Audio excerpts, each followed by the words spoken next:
Pessoal, vou ensinar vocês a tirar essa mensagem daqui, da tela aqui, ok?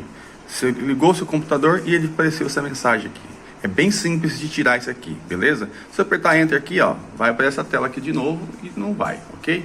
Beleza?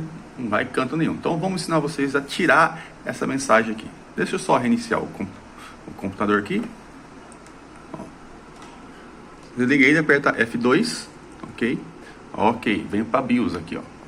Depois você vem aqui no boot, ok? Tá vendo essa mensagem aqui? Ó? Tem que mudar ela. Ó, tem que deixar Legacy BIOS, tá vendo? Ok? Vem com a setinha aqui para baixo, ó. Vem com a setinha aqui para baixo aqui e vai deixar Legacy BIOS, ok? Ok. Dá F10. Vamos salvar. Dá Enter. Vamos lá, beleza? Ó. Tá entrando. Pronto, resolvido. Beleza? Bem simplinho de resolver isso aí. Ok, já tá entrando no Windows aqui, ó. Tá vendo? Beleza? Bem simplesinho pra você arrumar aí.